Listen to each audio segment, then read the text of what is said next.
welcome back to Forza Horizon 5 for the dry season, or winter. And we are in the Nissan 370Z? Yes, 370. Doing the weekly challenge. First we just had to drive it, then we had to spend $10,000 on upgrades. Not difficult, because the next thing to do is get 200,000 points in drift zones.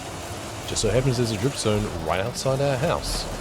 So I spent a little more than just 10,000 on upgrades. I spent about 60,000 on upgrades.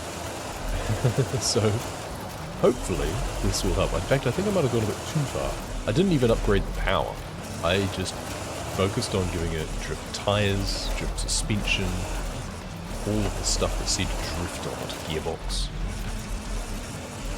Not doing brilliantly, actually staying in a sort of flow state, but that's because I'm worried it's going to spin, and that isn't what's useful. You can also put it in like manual, and I can disable like the traction control, but because this is a dirt drift zone, I kind of don't feel I need to disable traction control. I mean, yeah, it's going to take me at least 2 runs. Can I get 100,000? Okay, I got 89,000. So if I can get 111,000 going back the other way, then that will be all I need. Oh, we're going to be so close and just short. Yeah, see, if I manage to get a... That's a new PB for the drift zone, though. That's amusing. That's quite funny, considering I'm not really trying to actually do well. I'm not using a proper drift car or anything. Well, that's more than 200,000 for this vehicle. I'm fairly sure I have to bank it though, but I'm not going to overdo it now. Now it's just a case of let's just drive it out. Drive it out, get a little bit of extra drift on some of the corners, because it's hard not to. I did see there were some that were tuned for this car that were like S1. They must have replaced the engine. You can replace it with one with a turbo. This is just using the basic engine, just with some basic tunes. I wasn't even trying that hard that time, it's still got 87,000. That's crazy. This thing just wants to drift. It comes naturally complete. Yeah, I mean, it says comes naturally because it says, like, if you decided to keep the stock engine, then it's a 3.6 litre V6 pushing out 332 horsepower. Great for drifting. So I kept it stock. Now we need to beat any rival's ghost. Okay, so now we've... Do I have to keep the same 370Z? Because I do have a couple. Like, you win one from a championship here, the Magnificent Collection. It's a tricky one, because the cars that you can race in for this have to be like collector cars. I used an F50 that I happen to have. I believe you get one, might even be the F50 from a barn find, so if at least you've done the barn finds, you'll have what you need. You'll have a car that you need at least. Otherwise, there is another special Ferrari. There's the La Ferrari if you have the car collection bonus. And if you're lucky, you can get them for wheel spins and stuff. But otherwise, they cost millions of dollars to buy from the auto show. It's a bit rude, quite frankly. Especially when your reward is a 370Z. Lovely car, nothing particularly special. I had 3 of them anyway, so one of them I upgraded for all my drifting, and I have 2 others. So I think maybe one of the others might be best to pull out for beating a rival's ghost. So here's one we prepared a little bit earlier, and it's tuned for road racing this time, not drifting. Now, we do have to beat a ghost rival, and well, as you can see, someone is racing off ahead of us, and our target is in fact exactly the same time as what we've previously done. However, and that corner was terrible. However, their time was not a clean time. And all that matters is if I do a clean lap, I will be considered to have beaten their time. That's just the way it works. Beat them on a technicality, basically. It's a case of that, or you've just got to cycle your way through all of the various rivals' tracks until you find one whose target time is like minutes ahead or something, or behind rather, because there's a few like that. But unfortunately I wanted a nice short circuit track, but I did see that this was a unclean time. We've done a clean lap. We're like 5 seconds behind, but it says that we beat them anyway. That's the way it works. So I'll take it. Alright, on to the next championship. We are racing retro sports cars. So I've pulled out the old Toyota Supra. It might not be the best, but it is one of my favorites. And we are racing in order to win the BMW E3 from, I think, 1997. That we need to do all of the PR stunts. That's the way that it often works out, is that one of the championships available will reward the car that you require, or of the class that you require, for the PR stunts. Well, we've got a fairly straightforward set of races, it looked like. And being B class, it doesn't happen super fast or anything. We've got time to actually think about what we're doing, which is nice. I have to say, B class racing is probably my favorite class of racing. That A class is good too.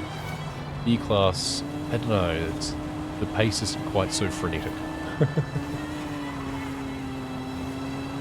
Unfortunately, it does mean that the races take a lot longer to finish. Like, this will probably take like 3.5 minutes or something, instead of being able to just zoom down here much faster. But that's okay. It'll be relatively uneventful. Ideally, I want to catch up to this guy. Okay, well, ideally I also want to corner properly, but the hope is that I'll be able to overtake this guy coming through the town. In fact, up here, yeah, they always brake too much for those sorts of chicane corner sections. We want to make sure that we take the correct path through that tricky intersection there. It feels like it should be a roundabout. Excuse me, I did not give you permission to overtake me right there. Well, that's just rude. We're going to have to do something about that. Excuse me while I concentrate for a second. Take the line through here. Also take the lamppost. Yeah, that's a bit better. What was I saying? I was saying hopefully I'll be able to overtake them.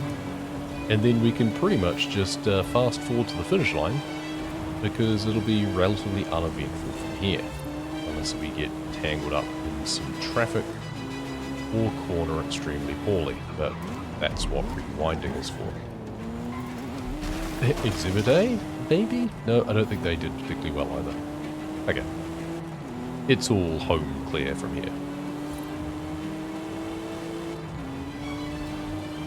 Oh, and almost an altercation for the Ute, but now we are definitely clear. And we'll take the first one quite handily.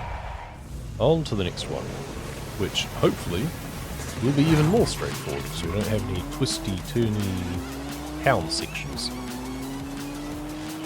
But first we've got to get ahead of the pack again, because even though we won the first race, we start once again in 8th. Yay! Okay, well, not too much of a problem to overtake most of them. There's just that one guy who's got a really good start. Helps that he didn't have to deal with everyone else. Oh, we are into a tree. That was just running wide. Let's try that again, shall we? Let's just dab the brakes a little bit more going into that corner, shall we? There we go. Try and avoid the slide. Like, it feels like I'm cornering well, but I can then just feel the car slip a little bit. I feel that I wasn't able to upgrade the tyres. Chances are. And sometimes it's good to have a little bit of slide, rather than just gripping and having an understeer. But, yeah, you don't want a four-wheel drift. That's, contrary to PR stunt opinion, not the fastest way to get around a corner. May look cool, not fast. Okay, I don't know why you slowed down so much for going past that traffic. But this guy's in an awkward spot.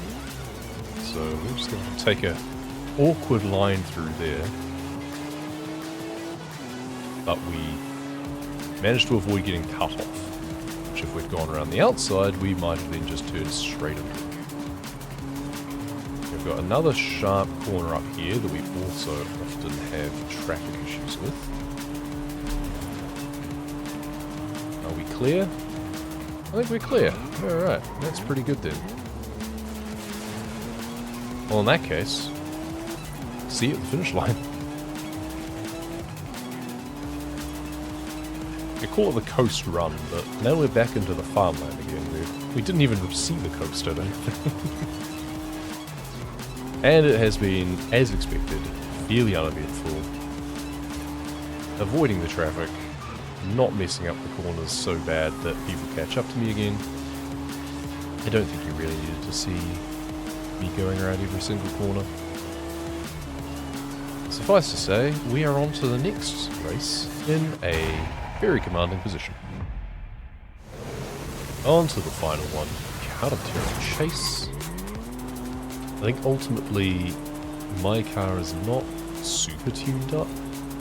Probably didn't have all that much that I could do with it without pushing it into A class, and I preferred not to. Yeah, it doesn't help when I get shunted from behind. But I do like the Supra, that's the thing. It is one of my favourite cars of this sort of style, I guess.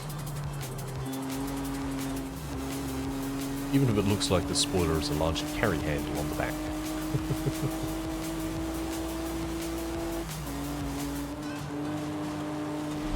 We are catching up here. It's another one down. Nice high-speed section that I feel I've got the legs on them. And that's going to waste a lot because hitting the rail is slow. But I mean, so long as we come even second, it's in the bag for us. But, yep, there we go. A little bit of a tap. Bit of a slide, which again, not ideal, but we'd already forced them offline at least, so... Oh, now this is the one that has the motorway stretch at the end. Now, this is one of those races that, if you were to have a race like this, for that open one where you need the ultimate speed skills, this would be where you can rack up a couple of ultimate speed skills. Interesting how they're on the wrong side of the road for this. Well, I mean, they're on the right side of the road, but it's not the side of the road that was indicated on the map, put it that way. That's not great, but hey, it slows us down for the corner. Straight past the street scene. You'd think you'd finish at the street scene area, but nope, we blow straight past it. Winner! And BMW M3, which we can now use for the PR stunts. Once again, here's one we actually prepared earlier, in terms of the BMW M3. Initially I thought, oh no, it looks like I've just tuned this one up for drifting, and I need to do speed zones. Yes, but I also need to do a drift zone. So we need to get 70,000 points. This time I have taken the step of turning the traction control off and the stability control, and I think that's helping. 70,000 you say? Well, we almost got it just on that corner there. And that'll do. Can we set a new PB? We did in the Nissan without even meaning to. What have we got here? 96,000. Yep, new PB. Fantastic. Right, so it's still all the drift tuning and everything, but I've put the traction control and stability control back on, so I'm hoping I should still be able to hold it together when it's straight enough to be able to get the speed trap regardless. What's my target? Doesn't matter. It's gold, that means I've got it. Nope, 5k's now. Never mind. It was yellow and not gold. Ate it. Okay. This might work out better. I thought that, oh, but it's an uphill run. Yes, it is from this point, but then it's all downhill.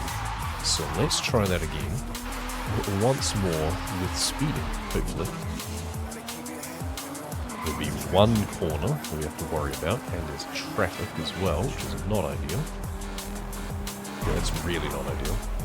Let's actually rewind that. The traffic stays spun out of our way, but now this time we can get a clean line. And now we push forward and get hopefully up to 201. That should be it. Yeah, that time it's gold. Crunch, crunch. Just pile up in the tunnel. Right, that's the speed trap. Now we need to do a speed zone. Right, so speed zone this time.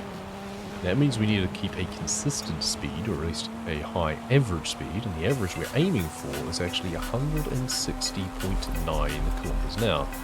I don't know who comes up with these numbers either, but let's actually brake to the point that we're not too much below that. And that's just so that we don't hit anything, basically, so we maintain a higher speed. That's not going to be enough, is it? Oh, it was. Oh, it must have been a 160.9, yes. Which is, I think that's what I said, and I wasn't even listening to myself. And mentally I was thinking, oh, I need 169. Why don't they just make it 160 and we're done with it? Anyway, that's the PR stuff done. And that means with those and the multiplayer content, we're actually done with the rewards from the season, but we've still got 31 points still to get, and that's a couple of things that we can't get yet in terms of daily challenges, and a bunch of event lab content, the playground games that we're not going to do on this, that we'll do separately. Oh, what's this? Collectibles. Spill the beans. Smash 10 coffee cups around the Horizons cars and... You know what? I think we can do that one. So let's see if we can find these coffee cups. Well, there's one. Lunch. So 10 of them apparently. There's another. And 3 and... Oh, we jumped over that one. Never mind. A little bit too exuberant there. Is there a ramp on this side? Kind of, not quite. Okay, well, 4, I think. And 5. And this time let's just drive up here. 6. Are there any inside as well? Yes, there is. 7. 8. Just a tap is enough. 9 and 10. There we go. Spill the beans complete. That's a pretty good way to finish this episode. And then we'll worry about finishing off all of the other content and the daily challenges on Thursday after everything's unlocked. Or we might start with the DLC championships this time, just for a little bit of variety. Until then, thank you very much for watching, and we'll see you next time. After I finish doing this donut.